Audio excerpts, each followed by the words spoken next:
नमस्कार दोस्तों, वेद प्रकाश एकेडमी में आपका स्वागत है। तो इसके पहले मैंने जनरेशन ऑफ कंप्यूटर को बस थोड़ा सा ट्रिक दिया था कैसे समझा जाए। तो आज मैं डायरेक्ट क्वेश्चन कराऊंगा हर एक जनरेशन से जो जो क्वेश्चन आएंगे। मैं ज़्यादा टाइम पास नहीं करूंगा, तो चलिए चलते हैं।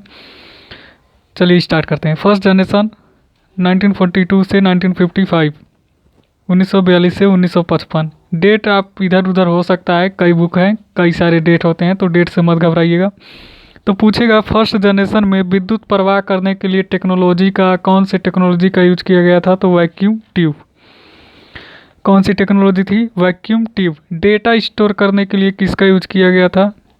मैग्नेटिक टेप का। लैंग्वेज कौन सी यूज की गई थी? तो मशीन लैंग्वेज। स्पीड, जो फर्स्ट जनरेशन के कंप्यूटर थे उनकी स्पीड किस में मापी जाती है? तो मिली सेकेंड में। फर्स्ट जनरेशन के कंप्यूटर में कौन सा ऑपरेटिंग सिस्टम यूज हुआ था? Batch processing operating system. Punch card जो बताया था कि हार्मन होलरी थी इसका आविष्कार किए थे, पंच कार्ड का यूज किस में हुआ था? फर्स्ट जनरेशन में ही हुआ था। फिर देख लेते हैं कि फर्स्ट जनरेशन में कौन कौन से कंप्यूटर आते हैं, जैसे इनियाक हो गया, इट्सैक हो गया, इडवैक हो गया, यूनिवैक हो गया, यूनिवैक 1 हो गया।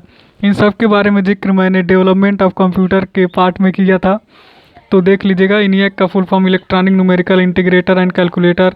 इट्सैक का electronic delay storage automatic computer. EDVAC का electronic discrete variable automatic computer, universal automatic computer. ये तो वही है, फर्स्ट जोड़ देंगे। तो इन सब के बारे में मैंने डिफाइन कर दिया डेवलपमेंट ऑफ कंप्यूटर में, जाके प्लेलिस्ट में वीडियो पढ़िए, देख लीजिएगा। तो फर्स्ट जनरेशन में टेक्नोलॉजी कौन सी थी? वैक्यूम ट्यूब थी। Data storage magnetic tape. Language machine language. Speed millisecond. Operating system कौन सा यूज हुआ था? Batch processing operating system. Punch card का इस्तेमाल किस में हुआ था? फर्स्ट जनरेशन में हुआ था। चलिए सेकेंड जनरेशन की तरफ बढ़ते हैं। तो फिलहाल मैं थोड़ा सा बता देता हूँ कि जो वैक्यूम ट्यूब था ये बहुत जल्दी हीट हो जाता था। ये सब हार्डवेयर ही हैं, इसलिए लिखा है कि हार्डवेयर के उपयोग के आधार पर वर्गीकरण। तीसरा पार्ट क्लासिफिकेशन ऑफ कंप्यूटर में जो पीछे मैंने बताया था। तो ये जो वैक्यूम ट्यूब था ये बहुत जल्दी हीट हो जाता था, जिससे बिजली की खपत अधिक होने लगी, इसीलिए इसमें कंट्राडिक्शन आ गया। तो इन्हीं कंट्राडिक्शन को दूर करने के लिए अगली पीढ़ी आई, जो सेकेंड जनरेशन 1955 से 1964 तक रही। इसमें टेक्नोलॉजी कौन सी आ गई? ट्रांजिस्टर। और डेटा स्टोरेज मैग्नेटिक टेप। इसकी स्पीड किस में हुई? Micro second. लैंग्वेज कौन सी? था हाई लेवल के साथ साथ असेंबली लैंग्वेज भी यूज की जाने लगी। सेकेंड जनरेशन में अभी कोई ऑपरेटिंग सिस्टम नहीं बना था, यानी कि अभी बन रहा था। तो जो फर्स्ट जनरेशन में था बैच प्रोसेसिंग ऑपरेटिंग सिस्टम, हालांकि वही होगा। अगर पूछेगा तो वही दे देंगे, या ये दे देंगे कि सेकेंड जनरेशन में अभी ऑपरेटिंग सिस्टम का निर्माण हो रहा था। सेकेंड जनरेशन में कंप्यूटर के नाम जैसे IBM 1401, NCR 304। IBM के बारे में पता ही है, इंटरनेशनल बिजनेस मशीन। IBM को और किसी नाम से जाना जाता है? द बिग ब्लू के नाम से शॉर्ट नेम।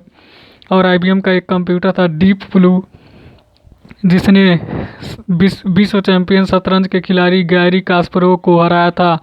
ये जो डीप ब्लू है एक सेकेंड में शतरंज की 20 करोड़ चालें सोच सकता है। NCR 304 national capital ration. ये सब किसके उदाहरण है? तो सेकेंड जनरेशन के। चलते हैं थर्ड जनरेशन में। थर्ड जनरेशन 1964 से 1975 तक चला। टेक्नोलॉजी कौन सी थी? तो IC चिप। IC चिप कैसे बना? तो ढेर सारे एक बॉक्स बना दिया गया इस तरह,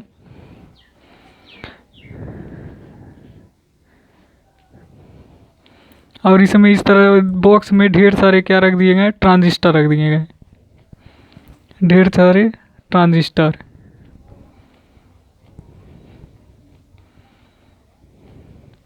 जब ढेर सारे ट्रांजिस्टरों को मिला दिया गया तो ये क्या बन गया?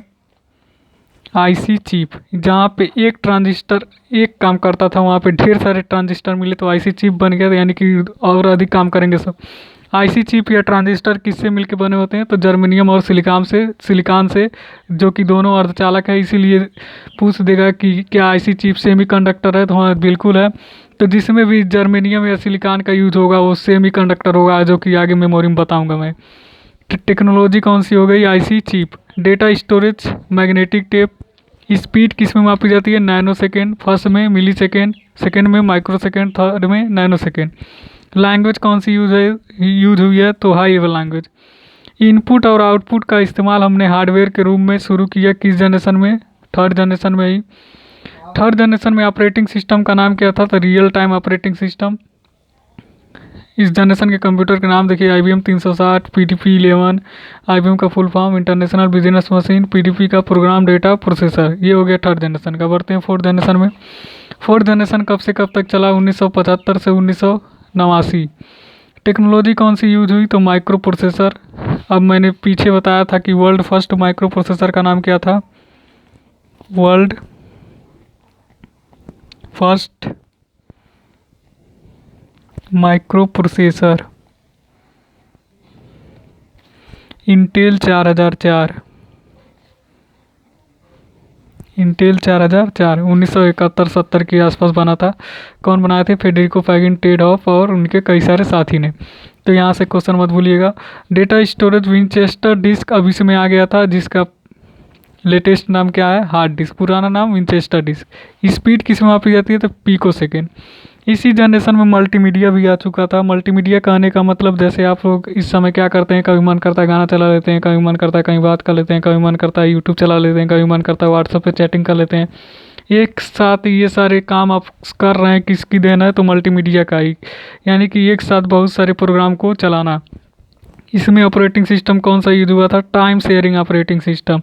इसमें क्या आ गया था? GUI भी आ चुका था, ग्राफिकल यूजर इंटरफेस। जब मैं विंडोज़ ऑपरेटिंग सिस्टम पढ़ा रहा था तो MS DOS कब आया था? 1981 में आया था, जो CUI या TUI पे आधारित था। लेकिन उसके बाद जो विंडोज़